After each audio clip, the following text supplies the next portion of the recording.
جب اللہ کسی عورت سے راضی ہوتا ہے تو اس کے جسم میں یہ 8 نشانیاں ظاہر ہوتی ہیں۔ 8 ایسی نشانیاں جس عورت میں ظاہر ہوں تو وہ خوش ہو جائے کہ اس کا رب، اس کا خدا اس سے راضی ہو گیا ہے۔ سمجھو، بسم اللہ الرحمن الرحیم۔ اللہ راضی ہوتا ہے تو 8 نشانیاں ظاہر ہوتی ہیں، اللہ کی اپنے بندے سے محبت کی نشانیاں۔ اگر کسی میں ایک نشانی بھی ظاہر ہو جائے تو سمجھ لینا کہ اللہ اس سے محبت کرتا ہے۔ ساتھ ہی ہم آپ کو بتائیں گے کہ حضرت علی رضی اللہ تعالیٰ عنہ نے فرمایا کہ عورت کو گالی دینا کیسا ہے اور اس کے ساتھ مار پٹائی کرنا کیسا ہے، اس سے گھر میں کیا کیا ہوتا ہے۔ ناظرین، سب سے پہلی نشانی، اللہ پاک جس کو دین کی سمجھ عطا فرماتا ہے، دین سے جوڑ دیتا ہے تو اسے اپنا محبوب بنا لیتا ہے۔ حضرت عبداللہ بن مسعود رضی اللہ تعالیٰ عنہ سے مروی ہے کہ رسول اللہ صلی اللہ علیہ وآلہ وسلم نے فرمایا کہ اللہ پاک تمہارے درمیان اخلاق بھی تقسیم کرتے ہیں جس طرح رزق تقسیم کرتے ہیں۔ اللہ پاک دنیا اس کو بھی دے دیتے ہیں جو اللہ پاک کا پیارا ہو یا نہ ہو، لیکن اللہ پاک دین کی سمجھ اس کو دیتے ہیں جو اللہ پاک کا محبوب ہوتا ہے۔ عبادت کی محبت، قرآن کی محبت، اللہ پاک کی محبت، اللہ کے ذکر سے محبت، رسول اللہ صلی اللہ علیہ وسلم پر درود و سلام بھیجنے کا شوق اور تڑپ، یہ وہ چیزیں ہیں جو اس بات کی نشانی ہے کہ اللہ نے اسے بہت پیارا بنا لیا ہے۔ دوسری نشانی، رسول اللہ صلی اللہ علیہ وسلم نے فرمایا کہ اللہ جسے اپنا بناتے ہیں تو پھر اس پر تھوڑی سی آزمائش بھی ڈالتے ہیں، یعنی اللہ پاک دیکھنا یہ چاہتے ہیں کہ یہ بندہ میرے فیصلے پر راضی ہوتا بھی ہے یا نہیں۔ جو راضی ہو جائے اللہ پاک اسے دنیا میں بھی راضی کرتے ہیں اور آخرت میں بھی راضی کریں گے۔ جو اس وقت بوکھلاہٹ کا شکار ہو جائے کہ یہ کیا ہو گیا میرے ساتھ، میں تو نماز بھی پڑھتا ہوں، قرآن پاک کی تلاوت بھی کرتا ہوں، پھر مجھے بخار کیوں آ گیا، میں تو دین کا کاربند ہوں، پھر مجھے کیوں فکر ہو رہی ہے، تو ایسا نہیں سوچنا چاہیے۔ حضرت بلال حبشی رضی اللہ تعالیٰ عنہ سے کسی نے پوچھا کہ آپ بڑی توحید کی باتیں کرتے ہیں تو آپ کو اتنی بری طرح سے مار کیوں پڑی ہے، تو آپ رضی اللہ تعالیٰ عنہ نے فرمایا کہ تم بھی تو بازار جا کر برتن خریدنے سے پہلے اسے بجا کر دیکھتے ہو کہ مٹی صحیح طرح سے لگی ہے یا نہیں۔ بس اللہ نے بھی مجھے آزمایا تھا۔ اس کے بعد یہی وہ غلام تھا جس کا رنگ بھی کالا تھا، موٹے موٹے ہونٹ تھے، جس کے بارے میں اللہ کے پیارے رسول صلی اللہ علیہ وسلم فرماتے ہیں کہ جب میں جنت میں جا رہا تھا، جب مجھے معراج کرائی گئی تو آگے آگے کسی کے چلنے کی آہٹ سنائی دی۔ میں نے حضرت جبرائیل علیہ السلام سے پوچھا کہ یہ کون ہے؟ جواب ملا، یہ بلال حبشی ہیں جو آپ کے آگے چل رہے ہیں۔ حضور پاک صلی اللہ علیہ وآلہ وسلم جب واپس آ گئے تو حضرت بلال رضی اللہ تعالیٰ عنہ سے پوچھا کہ تم کون سا عمل کرتے ہو؟ تو حضرت بلال رضی اللہ تعالیٰ عنہ نے فرمایا کہ آپ نے ہی تو فرمایا تھا کہ ہر وقت باوضو رہنا، تو میں ہر وقت وضو کی حالت میں رہتا ہوں، اور جب بھی بے وضو ہوتا ہوں تو اسی وقت نیا وضو کر لیتا ہوں، اور جب وضو کرتا ہوں تو تب 2 رکعت نماز بھی پڑھ لیتا ہوں۔ چلتے زمین پر ہیں اور قدموں کی آہٹ جنت میں سنائی دیتی ہے، تو آزمائش اللہ پاک کی محبت کی دوسری نشانی ہے۔ اسی لیے اگر کوئی فکر یا پریشانی میں ہو، اس کا مطلب یہ نہیں ہوتا کہ پتہ نہیں مجھے کیا ہو گیا ہے، اللہ پاک اپنے پیاروں کو ہی آزماتا ہے۔ تیسری نشانی تو بہت ہی زیادہ خوبصورت نشانی ہے، جس سے پتہ چل سکتا ہے کہ اللہ پاک کس سے راضی ہیں اور ہم سے محبت کرتے ہیں یا نہیں۔ اللہ پاک جب کسی بندے سے محبت کرتے ہیں تو اس کی طرف خوبصورت بدلاؤ لاتے ہیں۔ حدیث میں آتا ہے کہ جب اللہ پاک کسی سے محبت کرتے ہیں تو اللہ پاک حضرت جبرائیل علیہ السلام کو فرماتے ہیں، اس کے بعد آسمانوں میں زلزلہ آ جاتا ہے، سب فرشتے بے ہوش ہو جاتے ہیں، اور پھر جب اللہ کے حکم سے جب ہوش میں آتے ہیں تو سب سے پہلے حضرت جبرائیل علیہ السلام کو اجازت ہوتی ہے، تو حضرت جبرائیل علیہ السلام سوال کرتے ہیں کہ ہمارے رب نے کیا فرمایا ہے، اور اس کے بعد خود ہی کہتے ہیں کہ اللہ نے جو بھی فرمایا ہوگا وہ حق فرمایا ہوگا۔ پھر اللہ فرماتے ہیں، جبرائیل میں نے آج اس بندے کو اپنا محبوب بنایا، تم بھی اسے اپنا محبوب بناؤ۔ حضرت جبرائیل علیہ السلام بھی اس بندے سے محبت کرنے لگتے ہیں۔ پھر حضرت جبرائیل علیہ السلام کو حکم ہوتا ہے کہ آسمان کے تمام فرشتوں کو خبر دے دو، یہ اللہ کا پیارا بن گیا ہے۔ حضرت جبرائیل علیہ السلام، آسمان کے تمام فرشتے اور تمام نورانی مخلوقات بھی اس سے محبت کرتے ہیں۔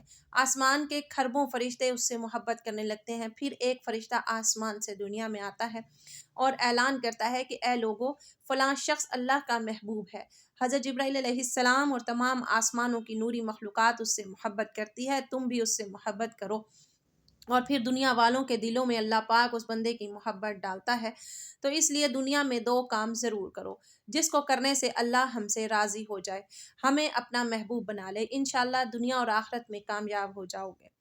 حضرت عبداللہ ابن عباس رضی اللہ تعالیٰ عنہ فرماتے ہیں، جب نیکیاں قبول ہو جاتی ہیں تو انسان کے جسم میں یہ 5 نشانیاں ظاہر ہوتی ہیں۔ نمبر 1، جب انسان کی نیکی قبول ہو جاتی ہے تو اس کی وجہ سے اس کے چہرے پر عجیب سی رونق آ جاتی ہے، یعنی وہ انسان دنیا کے سامنے اپنی خوشی کا اظہار اپنی مسکراہٹ اور بشاشت کے ساتھ کرتا ہے۔ وہ ہر ایک وقت خوش رہتا ہے، بلکہ یوں لگتا ہے کہ اس دنیا میں اس سے بڑا سکون اور وقار والا کوئی نہیں ہے۔ لگتا ہے کہ اسے دنیا کا کوئی غم ہی نہ ہو۔ یہ خوشی ہر ایک کو نصیب نہیں ہوتی۔ نمبر 2، اس کا دل روشن ہو جاتا ہے، یعنی وہ ہر وقت اللہ کے وعدوں پر امید رکھتا ہے۔ اس کے پاس کچھ ہو یا نہ ہو، لیکن اس کے دل میں اتنی خوشی ہوتی ہے کہ اس کو کوئی پرواہ ہی نہیں ہوتی۔ اور یہ یاد رکھنا کہ امیر انسان مال سے نہیں بنتا، بلکہ امیر ہمیشہ دل سے بنتا ہے۔ حضرت علی رضی اللہ تعالیٰ عنہ فرماتے ہیں، دولت مٹی کی طرح ہے اور مٹی کو پیر کے نیچے رکھنا چاہیے۔ اگر سر پر چڑھاؤ گے تو وہ قبر بن جائے گی، اور قبر زندہ لوگوں کی نہیں ہوتی۔ نمبر 3، جب کسی کی نیکیاں قبول ہو جاتی ہیں تو اس کے جسم میں نیکی کی طاقت آ جاتی ہے اور شیطان اسے گمراہ نہیں کر سکتا۔ شیطان سے بچنے کی قوت اللہ اس کے جسم میں پیدا کر دیتا ہے۔ نمبر 4، وہ اپنے مال و دولت میں فراوانی پیدا کرتا ہے، یعنی اللہ اس میں پیدا کرتا ہے کہ اللہ اس کے رزق میں برکت پیدا کرتا ہے۔ وہ چاہے لوگوں پر کتنا بھی خرچ کریں، ضرورت مندوں کو کتنا بھی بانٹیں، اس کی دولت میں کمی نہیں آتی۔ حضرت علی رضی اللہ تعالیٰ عنہ فرماتے ہیں، نصیب کا رزق انسان کو ایسے تلاش کرتا ہے جیسے مرنے والے کو اس کی موت۔ نمبر 5، لوگوں کے دلوں میں اللہ اس کی محبت پیدا کر دیتا ہے، یعنی جب اللہ اپنے بندے سے خوش ہوتا ہے تو اس وقت اس کی محبت لوگوں کے دلوں میں پیدا کر دیتا ہے۔ ناظرین، اب آپ کو بتاتے ہیں عورت کی ذمہ داری کیا ہے۔ حضرت علی رضی اللہ تعالیٰ عنہ نے فرمایا، عورت کی سب سے بڑی ذمہ داری کیا ہے؟ حضرت علی رضی اللہ تعالیٰ عنہ کی خدمت میں ایک شخص آیا اور دست ادب کو جوڑ کر عرض کرنے لگا، یا علی، میری بیوی میرے گھر کا کام صحیح نہیں کرتی، نہ میرے کپڑے کی دیکھ بھال کرتی ہے، نہ گھر کی صفائی ٹھیک طرح سے کرتی ہے، تو کیا میرا ڈانٹنا غصہ کرنا صحیح ہے؟ بس یہ کہنا تھا۔ تو حضرت علی رضی اللہ تعالیٰ عنہ نے فرمایا، اے شخص، کس نے کہا کہ تمہاری بیوی پر تمہارے گھر کا کام واجب ہے؟ یاد رکھنا، اسلام نے عورت کی عزت کو جتنا بلند کیا ہے اتنا کسی مذہب نے نہیں کیا۔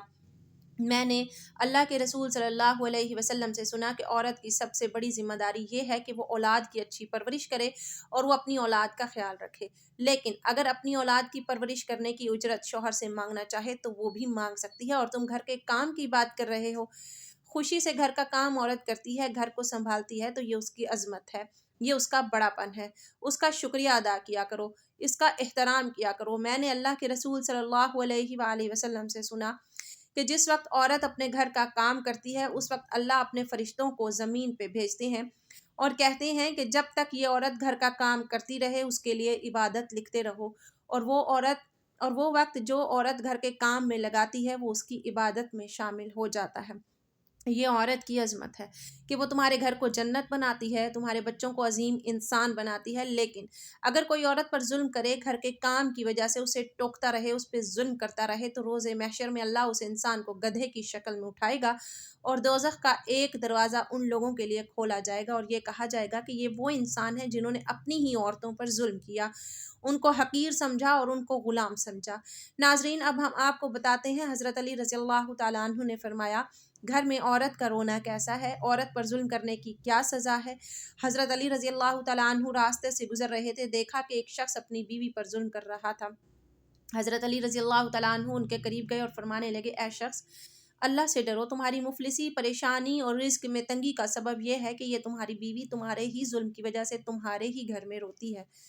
میں نے رسول اللہ صلی اللہ علیہ وسلم سے سنا کہ جس گھر میں عورتیں روتی ہیں اس گھر میں رزق کے فرشتے نہیں آتے، اور یوں اس گھر میں رہنے والے مردوں کے رزق کی راہیں تنگ ہونے لگتی ہیں، اور یوں وہ پریشانی ہونے لگتی ہے اور مفلسی میں گرفتار ہو جاتے ہیں۔ یاد رکھنا، اللہ نے اولاد مرد کی تقدیر میں اور دولت عورت کی تقدیر میں لکھی ہوئی ہے۔ اگر تم یہ چاہتے ہو کہ تمہارے رزق میں فراوانی ہو اور عزت، شہرت، دولت دن بدن بڑھتی جائے، تو اپنے گھر میں اپنی عورتوں کا خیال رکھو، انہیں خوش رکھو۔ اللہ کے فضل و کرم سے تم عزت، شہرت اور دولت میں فراوانی پاؤ گے۔ ناظرین، اسی طرح کا ایک اور واقعہ ہے کہ ایک مرتبہ حضرت علی رضی اللہ تعالیٰ عنہ راستے سے گزر رہے تھے، آپ نے دیکھا ایک شخص اپنی عورت پر ظلم کر رہا تھا اور اس کی توہین کر رہا تھا۔ حضرت علی رضی اللہ تعالیٰ عنہ ان کے قریب گئے اور فرمانے لگے، اے شخص، یاد رکھنا، اللہ نے مرد کو طاقتور اس لیے بنایا ہے تاکہ وہ عورت کی حفاظت کر سکے، نہ کہ عورت پر ظلم کر سکے۔ میں نے نبی کریم صلی اللہ علیہ وآلہ وسلم سے سنا کہ جو مرد اپنی عورت پر ظلم کرتا ہے تو اللہ اس پر لعنت بھیجتے ہیں۔ تو اس نے کہا یا علی، یہ میرے نکاح میں ہے، میں اس سے جو بات کہتا ہوں یہ میری بات نہیں مانتی۔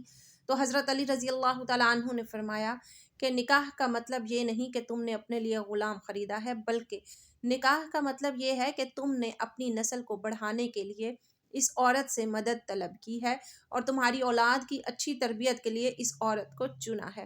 اے شخص، جس سے مدد لی جائے اس کو اپنا غلام نہیں سمجھتے، اور جو تمہاری اولاد کو پروان چڑھائے اسے حقیر نہیں سمجھتے، بلکہ تمہیں تو اس کا شکر گزار ہونا چاہیے۔ یاد رکھنا کہ عورت پر ظلم کرنے کا مطلب ہے کہ اولاد کی بغاوت۔ آنے والے وقت میں جو اولاد اس عورت کے جسم سے تمہیں نصیب ہوگی تو اس کے وجود میں تمہارے لیے بغاوت ہی بغاوت ہوگی۔ اللہ تعالیٰ سے دعا ہے کہ اللہ ہمیں دین حق پر چلنے کی توفیق عطا فرمائے اور ہماری اولاد کو ہمارے لیے رحمت بنائے اور ہمیں دین کی مکمل سمجھ نصیب فرمائے، آمین۔